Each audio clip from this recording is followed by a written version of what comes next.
شعیب صاحب سے پوچھتے ہیں. شعیب صاحب یہ دونوں کھیل چل رہے ہیں ابھی.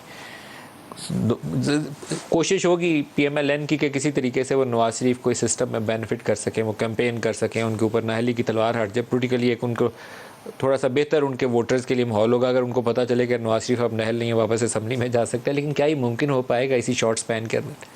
ٹائم تھوڑا. دیکھیں پہلی بات تو یہ ہے کہ اگر اکتوبر میں نہیں ہوتا تو نومبر میں, 10 نومبر سے تو پہلے ہر حال میں یہ آئینی شرط. ہاں شرط ہے, لیکن اس کے لیے ان کو چاہیے کہ وہ ظاہر آج آ جائیں, کل آ جائیں, پرسوں آئیں, جو ان کے خلاف مقدمات پینڈنگ پڑے ہوئے ہیں ان کا پروسیس کرائیں, اپنی اپیل کو ریوائیو کرائیں, کیونکہ اس میں وہ ایبسکانڈر بھی ہیں اور وہ اپیل بھی ڈسمس ہو چکی ہے. ظاہر اپیل ریوائیو ہوگی, ریوائیو ہونے کے بعد پھر اس کے اوپر آرگومنٹس ہوں گے, وہ سرنڈر کریں گے اپنے آپ کو. اچھا اپیل والا میں سمجھتا ہوں کہ کیس شاید ان کے لیے نسبتاً آسان ہو, یہ والا معاملہ میں سمجھتا ہوں ان کے لیے نسبتاً آسان ہوگا. جو مشکل مجھے چیز نظر آتی ہے وہ تاحیات نااہلی والی ہے. سپریم کورٹ کا فیصلہ ہے, بڑی امپورٹنٹ بات کی ہے. دیکھیں جب سپریم کورٹ نے آئین کی تشریح کرتے ہوئے تاحیات نااہلی ڈکلیئر کی, ڈکلیریشن دی ہے نا آرٹیکل 62(1)F کو ڈیفائن کر دیا کہ بھائی یہ تاحیات ہے. اب اس کے اندر جب تک آپ تبدیلی نہیں کریں گے, آپ الیکشن ایکٹ کے اندر تبدیلی کر کے آپ یہ کہیں کہ 62(1)F کے تحت جو بھی نااہل ہوگا اس کی مدت 5 سال ہوگی, وہ ممکن نہیں ہے. کیونکہ ایکٹ کے ذریعے, سمپل قانون سازی کے ذریعے آئین کی تشریح آپ نہیں کر سکتے یا آئین کی امنڈمنٹ نہیں کر سکتے. دوسرا, سپریم کورٹ کی ججمنٹ کو اس طریقے سے نلیفائی نہیں کر سکتے. اس کی ججمنٹ کو, سپریم کورٹ کی ججمنٹ کو پارلیمان اس کے امپیکٹ کو نلیفائی کر سکتی ہے, بشرطے کہ وہ آئین میں پھر ترمیم کرے.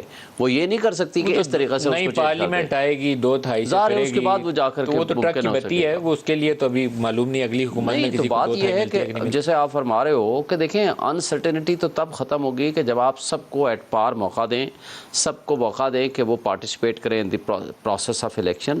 آج آپ اگر پی ٹی آئی کے سارے لوگوں کو بند کر دیں, ان کو اٹھا کر کے گھروں, ان کا دفتر تک نہ کھولنے دیں, ان کے گھر والوں کو آپ چھاپے ماریں, کسی کارکن کو آپ باہر نہ گھسنے دیں, نکلنے نہ دیں, تو یہ کوئی الیکشن کا ماحول نہیں بنے گا. 2018 سے پہلے پی ایم ایل این کے ساتھ یہ سارا سلوک کیا نہیں, گیا ایسا تھا. سلوک کبھی ماضی میں نہیں ہوا. میں خود گواہ ہوں. دیکھیں آپ یہ کہہ سکتے ہو کہ اس دفعہ انتخابی عمل جو ہے وہ اس میں فیئر پلے ہوگا. جو کچھ پہلے ابھی ہو چکا ہے, پی ٹی آئی کے ساتھ ہو چکا ہے, لیکن نو ان کو آزادی کے ساتھ الیکشن کے عمل کا حصہ بننے کا موقع مل جائے. مجھے دیکھیں ندیم صاحب, جو کچھ آج بھی ہو رہا ہے, کیا لوگ اس کو فری اینڈ فیئر الیکشن کا انوائرمنٹ تصور کر سکتے ہیں؟ نہیں.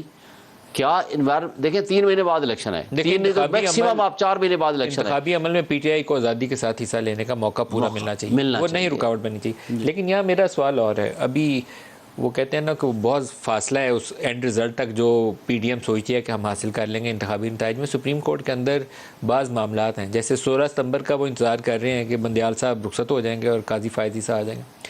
قاضی فائز عیسیٰ صاحب کے اوپر کیوریٹیو ریویو ہے, اور میرا خیال ہے کہ ہو سکتا ہے کہ اگلے چند دنوں میں بندیال صاحب اس کے اوپر حکم نامہ جاری کر دیں. میری مختلف رپورٹر سے سنتے ہیں چیزیں, اس سے میری اطلاع تو یہی ہے کہ وہ آ سکتی ہے چیز.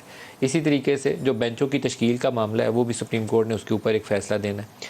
اور اس سے بڑھ کر بھی یہ جو ایکٹ جس میں 5 سال کی مدت کا تعین کیا گیا, اگر اس کے اوپر سپریم کورٹ نے آرڈر جاری کر دیا 16 ستمبر سے پہلے, تو وہ بھی ایک نئی تلوار ہے جو سر پہ لٹک رہی ہے. تو پتہ نہیں کیا ہوگا کہ ایک کڑماس, وہ بولتے ہیں نا پنجابی کے اندر, وہ والی کیوس والی سچویشن نہ پیدا ہو جائے. دیکھیں کیوس والی سچویشن تو آج بھی ہے, فردر ڈیپر ہو جائے گا یہ کرائسس. ہاں مزید بڑھ جائے گا. دیکھیں افراتفری کی کیفیت ہے, انتشار ہے, لوگوں کو ابھی بھی آہستہ آہستہ اب یقین ہو رہا ہے جب اب نئی چیزیں کھل رہی ہیں کہ بھائی ہاں واقعی الیکشن وقت پہ ہو جائے گا. ابھی بھی لوگ یہ تصور کر رہے ہیں, پچھلے مہینہ پہلے تک تو کوئی یقین نہیں رکھتا تھا 2023 میں الیکشن ہوگا. پروبیبلی اس بات کا بھی امکان ہے کہ آئی ایم ایف نے کنڈیشن ہی شاید یہ رکھی ہو کہ آپ الیکشن پروسیس میں جائیں گے, آئین کے مطابق چلیں گے تو آپ کو پیسے دیں گے. ہمیں نہیں پتا, لیکن 15 دن مہینہ پہلے تک تو یہ تھا کہ طریقہ کار کے مطابق الیکشن کروانے چاہیے, چور راستے سے کوئی آگے چور راستے سے جو آئے گا شور شرابہ ہوگا. سپریم کورٹ کے سامنے جو معاملہ ہے قاضی فائز عیسیٰ کا کیوریٹیو ریویو, میرا خیال ہے کہ جب انہوں نے واپسی کا حکم نامے کی اپلیکیشن دے دی, میرا خیال ہے کہ وہ ختم ہو جائے گا. آئی تھنک سو, میری یہ رائے ہے. سمپل آرڈر آ جائے گا یا اس کے اندر کوئی آبزرویشن آئیں گی؟ سمپل اور شارٹ آرڈر آئے گا. آئی تھنک 1 لائن, 2 لائنیں, 4 لائنیں, 5 لائنیں. اور یہ جو 5 سال کی مدت والا قانون بنایا گیا, میرا خیال ہے کہ یہ ابھی تک کسی نے چیلنج نہیں کیا. اگر وہ چیلنج ہوا تو that will be a fatal. وہ میرا خیال ہے کہ سسٹینیبل نہیں ہے. خواہ بے شک ہائی کورٹ میں کوئی چیلنج کر دے یا سپریم کورٹ میں چیلنج کرے, that will not be sustainable in the eye of law.